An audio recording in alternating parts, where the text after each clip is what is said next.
Hi, welcome to John's Tech and Travel. Today I'm in the cargo trailer and I want to address a topic that's pretty important to most of us who are DIYers. It has to do with wiring, and in a previous video called Cargo Trailer Controversies, I addressed the issue of whether it was okay to use solid wire in a build. And I'm going to stick to my guns on that. I've had some questions about that, but this cargo trailer that I'm in right now is a Stealth Cobra all aluminum trailer, and it came pre-wired. I'm the second owner, but at the factory they wired the 110 volt circuitry in advance for the previous owner, and I contend that it is totally safe. I have no problem at all with it, and it's the way that I would have done it. When you have two points that are never moving in relation to each other, you can use solid wire, say from a distribution box and an outlet, or from an outlet to a switch. I did have a question about why not just hold to a higher standard, and I can't disagree with that. That's a good point.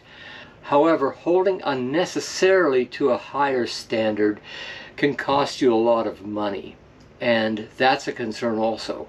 If we can do our wiring with solid wire and it's perfectly safe, there's no reason to not do that. So the purpose of this video is how to make connections to wiring devices.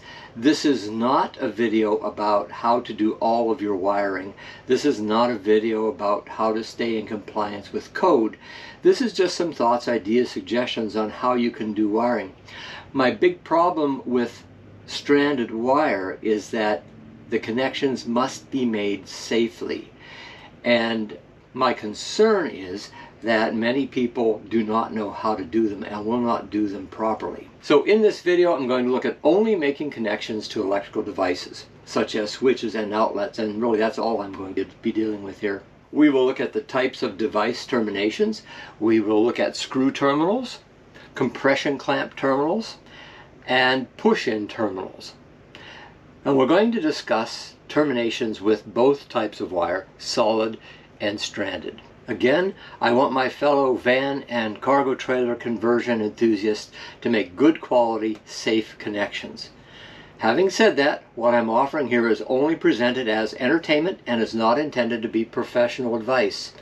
Whatever wiring you do is your own responsibility, and I encourage you, for your safety and the safety of your loved ones, to seek out an electrical professional to complete your wiring projects. Also, if you believe there is additional information that would be valuable for our viewers to know, please leave that in the comments below. Specific types of terminations are not addressed in the National Electrical Code. In section, I need my glasses for this, in section 90.2, it deals with use and application of the code. It says, by the way, that is the introduction to the code. It says, practical safeguarding. The purpose of this code is the practical safeguarding of persons and property from hazards arising from the use of electricity. This code is not intended as a design specification or as instruction manual for untrained persons. So the NEC, the National Electrical Code, does not tell you how to make specific connections. The National Electrical Code does tell you the definition of electrical terms, wiring methods, how to find the right size of wires for your application, how to mark wires properly, correct grounding methods, electrical safety around swimming pools, and much, much more. But it doesn't tell you how to make specific connections. It might tell you what an approved device is, and on that device there are connection points. By the way, these are United States devices. I'm not going to get into whether they're safe or not, and I know those of you who are in other countries might say, well, we have far safer devices.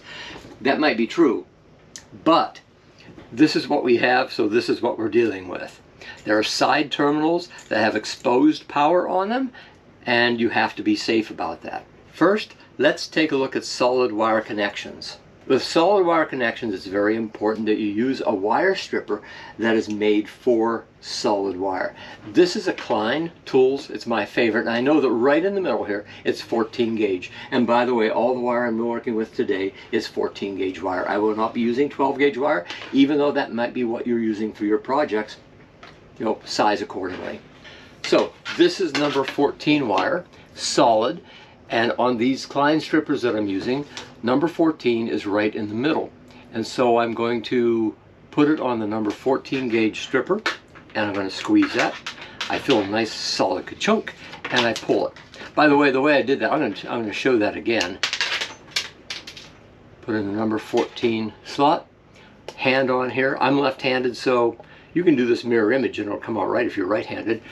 Give a little squeeze, I feel it cut the insulation. And then I grip the wire, I use my thumb right on this button here, right on this rivet, and I push. And there it is. That's what your strip should look like.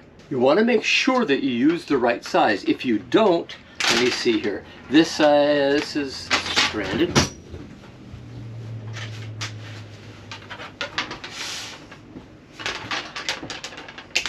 Here's what happens if you don't use the right size. This is number 14 wire in my hand, number 14 red. I'm going to try to strip it on the number 16 gauge. When I do that, first of all, I can feel it biting in, and I'm going to release, push a little bit, and I see that I've nicked the wire. And because I've nicked the wire, if I twist this a couple times, it's going to break right off. And that's unsafe. You don't want to ever nick the wire. Make sure you're using the right size of stripper, and it won't break off.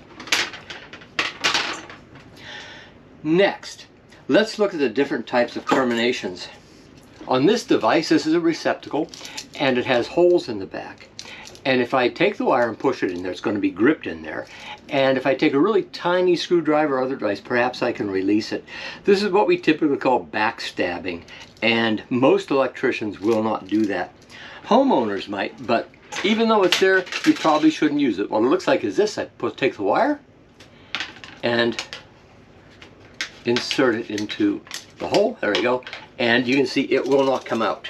And so it's in there until I push something into the slot right below it and release it. It is available on these devices, but should you use it? Probably not. It's not considered a great connection. And so most electricians, like I said, will never use these because, like I said, we call it backstabbing. And so we aren't going to do that. Instead, what we will do is we're going to go to the back of the device where there's a strip gauge. And by the way, backstabbing, you can only use this particular type of wiring with solid copper wire. You can't use it with aluminum, you can't use it with stranded wire, only with solid copper wire. So let's strip this properly. Oh, I was going to show you. On the back of this device, there's a strip gauge. If we lay our wire on there, I'm going to put my thumb right there on the strip gauge. And by the way, all devices have that. And now I know where to strip from. I find the strip gauge is just a tad on the short side, so I like to go just a skosh longer. Once I have that stripped, I'm going to bend a hook in this wire. And the way I do that is with this particular type of stripper. There are holes here. I'm going to put the wire into the hole and turn it 90 degrees. And now I have a U shape. Let's strip this to the proper length. Now I'm going to use the holes in the stripper to bend a U shape. And there we go. I'm going to tighten that up just a skosh more. That's going to go around the screw on the device. And by the way, you want to make sure that you're going in this direction. You want your wire to come up, and around the end of the wire should be over here to the right. You're always going clockwise. You never want your wire to go in this direction, because when you tighten the screw up, if it's in the wrong direction, it's going to loosen the wire. So make sure they go the right direction. Just like that. And so now I can tighten this up. I'm going to use a Phillips screwdriver.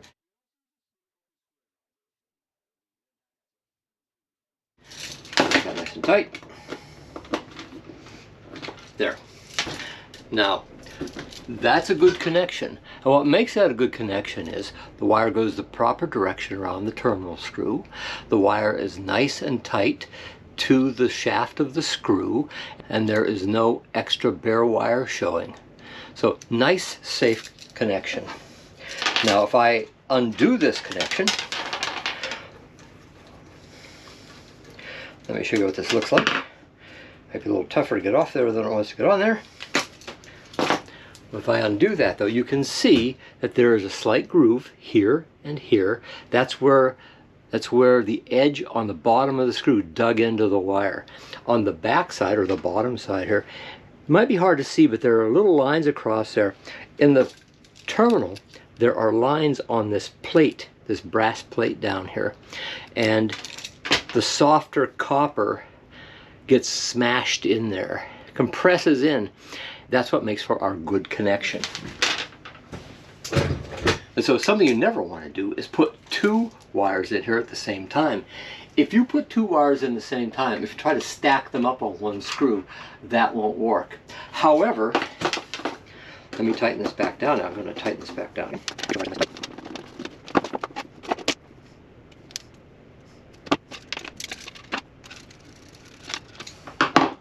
This is acceptable. I have a one wire going to each of these screws with a good termination. There is another method that is perfectly acceptable, and that is these clamps here. Now, this particular receptacle is in the preferred bin in my hardware store locally, and it allows you to do that. You can take your hot wire and slip it in underneath this compression clamp, tighten it up, and let's see what that looks like.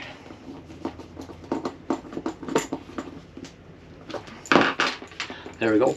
Perfectly acceptable. Not a problem with that. So we have a couple methods for solid wire that are acceptable, and they are to use the compression clamp or to use the hooks like we used on this one. Two very good types of termination. What we don't like is the stab in the back.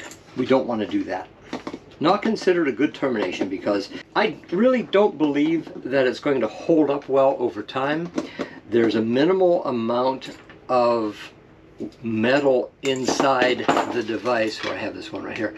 There's a minimal amount of metal inside the device that's making contact with the copper wire. And again, if you do it, you can never do that with stranded wire. It is not permissible to do that. Let me give you a couple examples of other things we don't want to do. And again, this is still with solid wire. So I'll make this as bad as possible. Oops, won't use that one. We'll do it on a switch, okay. So here we go.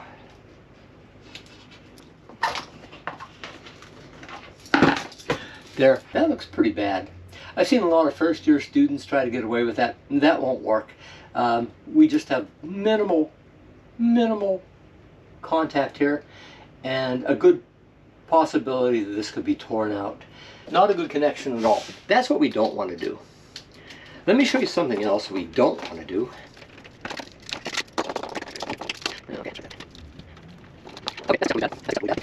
What I have is the wire is making contact, and it might show up as good at some point, but look how bad it really is. The truth is we're clamped down on the insulation, and if we're clamped down on the insulation, we're not going to have good contact. That's really poor practice there. It's what you don't want. Remember, that wire should have a nice tight turn around it. It should wrap right around the shaft of the screw, and the screw should be tightened down to where it's compressing the copper for a good connection. So now let's move on to stranded wire. In my experience, I have noticed that the possibilities of making bad connections with stranded wire are far more prevalent than making bad connections with solid wire. So let's go over what we can do wrong, and then we'll look at what we can do right. All right, so once you learn how to make a good connection with solid wire, yeah, you've got that down, but stranded wire is a little bit more of a pain to deal with, and a lot of people do make mistakes with it. Let's take a look at a couple things that might be a problem. So first of all, here's some number 14 stranded wire, and let's cut that end off. Give us a fresh end to work with here. There we go.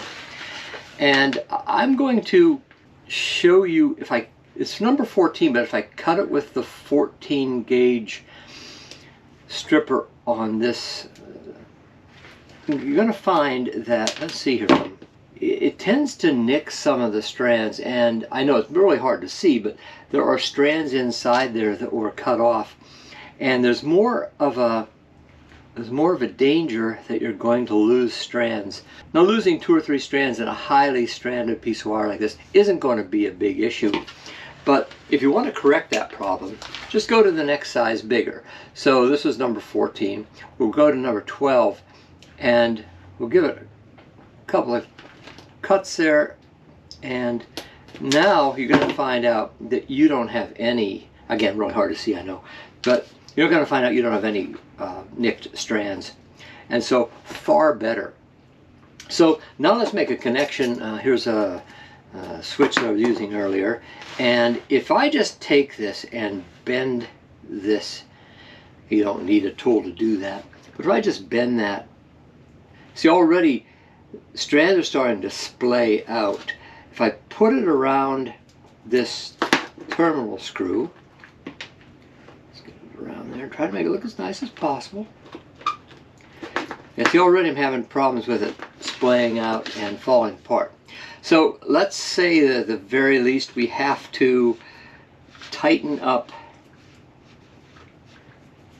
by twisting it in the way that it is naturally twisted. And by the way, if you're looking at the end of the wire, that's clockwise, and so I'm twisting it more clockwise. And now let's try bending it again, and you see back here it's starting to come apart a little bit. It just naturally starts to unwind a little bit. So now I'll put it over the screw, and let's see how we do with that. Okay, I'm going to say not too bad. That's not too bad at all. But if you are using a stranded wire, if I start working this, you can see some strands don't get underneath the screw head. This is a THHN type of wire or similar. I can't read the designation on it. My glasses just aren't that good. So you don't have real fine strands. This is preferable to work with in the work that we're doing here. On the other hand, we have this. This is an SO or SJ type cable, and this is like you use for an extension cord, and it's meant to be flexible all the time. So let me show you the differences if I can get this stripped here.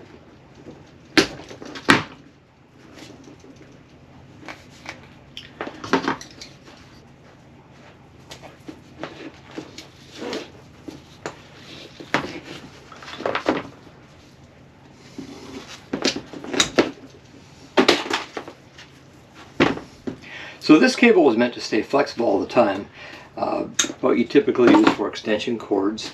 And so if you're running from a piece of machinery to a wall outlet, you need to have flexibility. It's something you might make an extension cord out of. So the difference between the red number 14 we were looking at earlier and this is, let me strip some of this back here, is that this has many more really fine wires in the strand, and so this probably isn't what you want to use, and when you do use it, you're going to find out that it splays out much more easily. So my preference would be to use this red wire. The first mistake was nicking off strands of wire.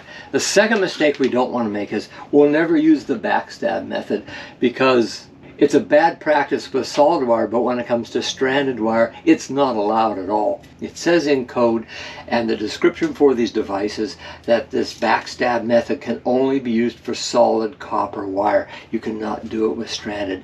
So that's the second thing we don't want to do. The third thing we don't want to do is we don't want to just wrap the stranded wire around the terminal and allow the wires to splay out. Now let's look at some methods for making connections with stranded wire that would be acceptable. First of all, I see this one on the internet a lot, and I've tried it and I like it. I'm going to start back a little bit further, and I'm going to strip the wire.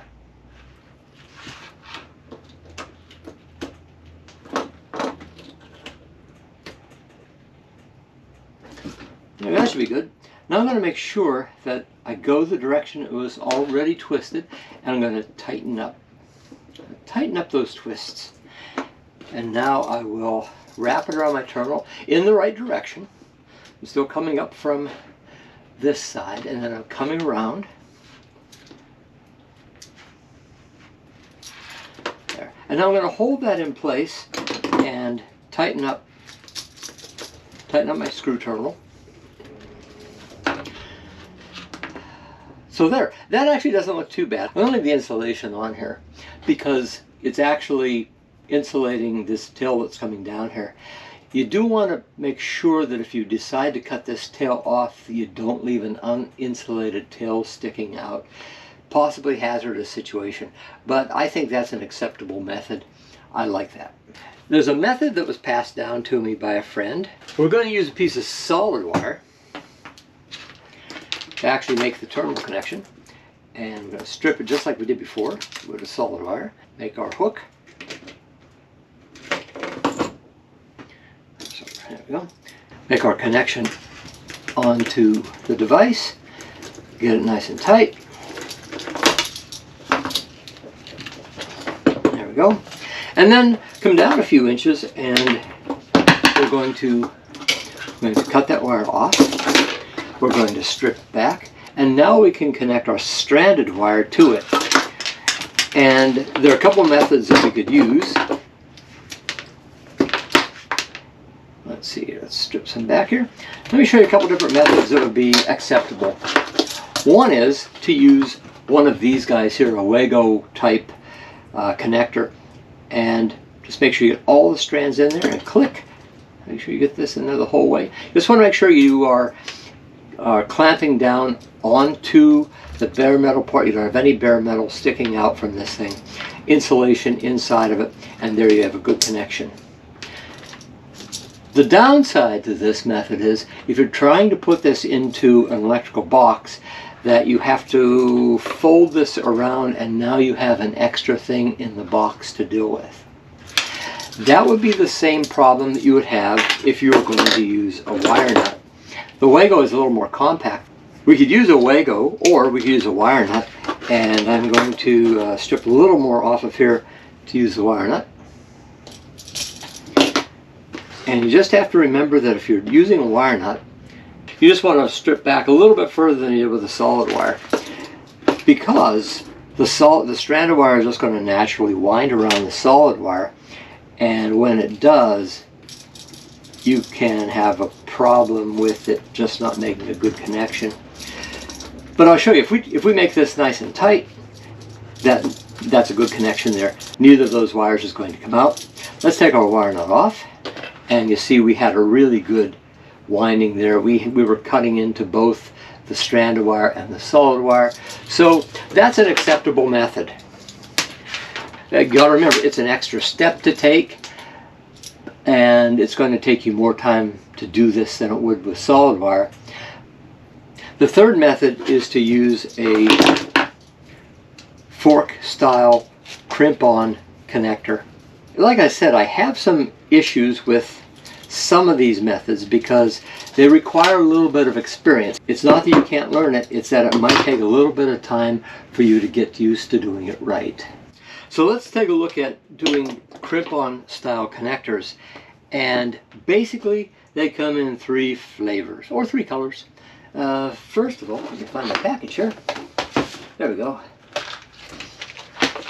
So I have a little kit here that has some of these in, and in this kit you can see I've got yellow, I've got red, and I've got blue. I just did that in the wrong order. So red would be the smallest, and that's a red. You can see that. I'm not looking at the ring size here, I'm looking at the size of wire that can go in. Blue is the next size up, and it can take up to 14 gauge wire. If you're using 12 gauge wire, you want to use yellow. It has a larger hole in it. So the crimp tool you're going to use looks like this. This is an acceptable tool to use, fully approved. But if you have a ratcheting style crimp tool, you're going to find it to be much more effective. So assuming that most people would have this in their toolbox, let's take a look at using this. I'm using blue terminals because I have number 14 wire, and it says on the package that you should strip back Let me make sure I read what it says here. Strip back 0.27 inches. Now I'm not going to measure 0.27 inches. I know that's just over 1/4 of an inch. And that's about as precise as I'm going to get here. And I'm going to estimate that. And if you can't estimate it, what you should do is take a look at a ruler or tape measure and see if you can get that close. So I'm going to say about right there. Strip that off. And let's see how that works with my blue spade, my blue fork style connector. There we go. So it sticks out a little too far, and I can push that up a little bit to adjust it. But all in all, I think that's going to make for a pretty good connection. So I'll move this out of the way here. And on my tool, there are 3 different places where you can crimp. On this particular crimping tool, it's showing that red and blue are both crimped right here in the middle, and yellow, because it's larger, is crimped back here. So I'm going to use that middle section here, and I'm going to put my tool right here on the connector where I'm still on the metal and not back on just the insulated part. The metal doesn't extend clear to the back here. So I'm going to crimp right here, and I won't crimp this way. That's wrong. This way, however, crimps it properly, and it has to do with the way that the metal comes up around where the seam is in the metal. So this is the way we want to do it. So I can do it a little bit. Now that's not tight enough yet. It says on this tool close here, so you want to squeeze this until it touches right here. That means you're getting the proper amount of closure on your connector. So let's go ahead and squeeze it. There we go. And that makes for a good connection. Now, back to my device. I slide the terminal in and turn the screw down and tighten it up. There we go. That, I would say, is possibly the fastest and the best method that you can use. It makes an excellent connection when it is done properly. If you just follow the simple steps that I showed, you'll be doing that perfectly in no time at all. So I like that one. Excellent, excellent method. By the way, possibly not approved for Canada. You should check on that. I did read an article that said that this is not approved in Canada. Don't know for sure about that. If you're in Canada, you might want to check on that one. But I think it really makes an excellent connection. So the next method that I want to show you involves soldering. Soldering isn't really hard to do, but if you're not comfortable with it, then perhaps you should use a method that doesn't involve soldering. That's understandable. I've been soldering all my life, and so really don't have a problem with this. The way that I would approach this would be to strip off the same amount that I would if I were going to use solid wire. Make sure all of our strands are twisted, and I can even start turning it some. That'll help me out later on if I do that, I think. And now I have a nice hot soldering pencil. My solder is a little too fine for this job. It's what I have, so it's what I'm going to use. My solder pencil is a 30-watt pencil. It gets nice and hot and provides enough heat that it can do this. I feed a little bit of solder, first of all, onto the pencil itself, and as the heat transfers, I can start to add solder to the wire instead of to the iron, and that's exactly what you want to do. So we're a little kind of thin solder. This is more for electronics, but there you go. And that's it. Only takes a few seconds. So just so you know, when you're soldering, you apply heat first, and then you apply the solder, and then you remove the solder, and then you remove the heat. And if you follow that procedure, you'll probably do it right. The second thing to know is you might have to add a little bit of solder to the soldering iron just to wet it, to get a little bit of liquid there so that the heat flows a little bit better. And then as soon as the object that you are soldering is hot enough, you start applying the solder to that object and not to the iron. And that makes for a really nice solder job, as we can see here. I'm going to finish up my bend.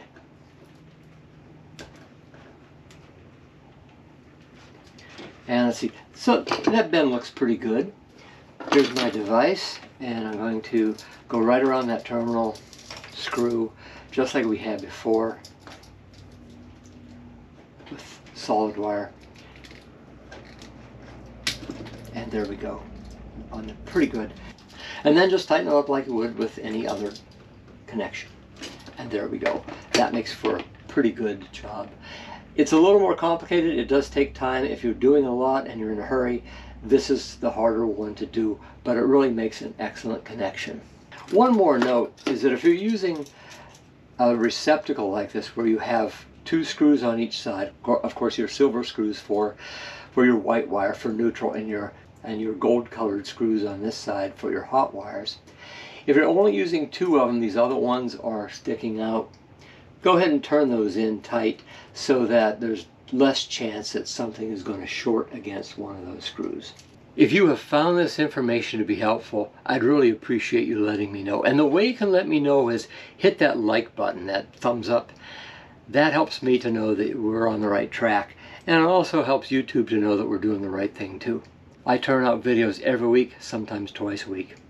And so you don't miss anything, ring that bell. That'll give you notification of when I put out new content. So, just to review, solid wire is perfectly acceptable between any 2 things that aren't moving in relation to each other, and it's probably going to be less expensive. It's certainly easier to work with. Stranded wire is fantastic for any 2 objects that are moving in relation to each other and can be used anywhere in your trailer in place of solid wire. That's fine. Just make sure the connections are right. Be safe, my friends. Be safe.